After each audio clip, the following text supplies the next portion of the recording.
In the wake of World War II, the U.S. government is engaged in a large number of secret medical experiments designed to help win the Cold War. Developing techniques for mind control to create a so-called Manchurian Candidate. What is the extent of these brainwashing experiments? How did the CIA become involved in such far-reaching and disturbing research? In May 1953, scientists at Porton Down are researching one of the most lethal nerve agents known to man, sarin. The experiments are conducted on military volunteers, but the young servicemen have no idea what they are letting themselves in for. On the board there was a separate notice, typed, which said in so many words, volunteers wanted to help find a cure for the common cold. By volunteering, Ken Earl becomes an unsuspecting guinea pig in the war against the Soviets. On May 4th at Porton Down, he and 5 other Air Force men are led into a small room by 2 technicians. We were told by the 2 men to roll up the left sleeve. These 2 men then took 2 pieces of material and they taped them to our forearm.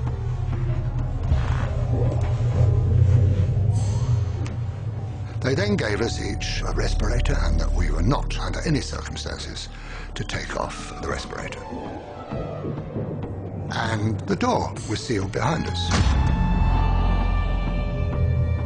It was very, very poky, a small building.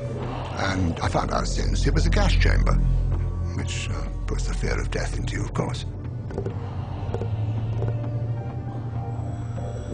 And this technician, with a vial and a pipette, went round each of us, and he dripped onto this piece of material 20 drops in 2 rows.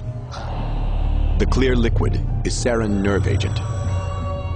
It is quickly absorbed into the arm through the skin. The effects are immediate. I became absolutely claustrophobic. I didn't know what sheer terror there is in being trapped and not being able to breathe properly. You feel you can't breathe. I was sweating profusely. And I now, even today, have nightmares about it. After half an hour, we were released, gasping and spluttering and sweating into the open air. Beautiful sunny May morning. Absolute bliss. What a wonderful thing to be alive. The corresponding paperwork clearly states the purpose of the experiment is to determine the lethal dose of sarin.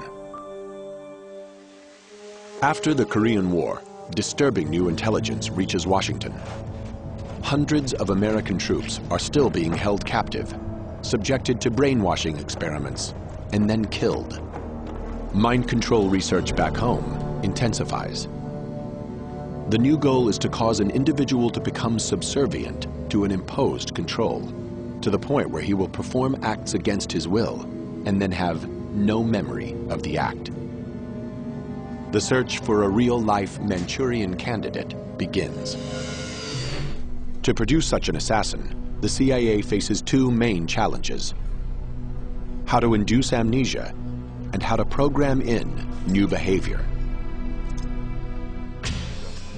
In 1957, Dr. Ewan Cameron, an eminent psychiatrist in Montreal, believes he has the answers.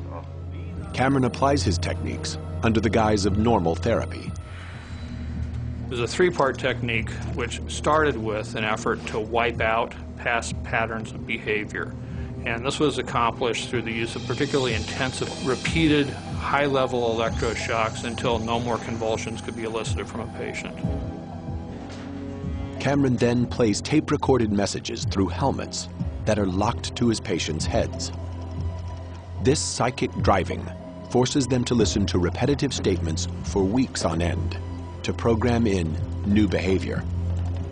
Now, the final phase was to try to wipe out all recollection of what had happened, and that was accomplished by putting people to sleep for 30, 40 days, accompanied by different kinds of cocktails of drugs. Now, that's not any kind of therapy. That's a brainwashing experiment.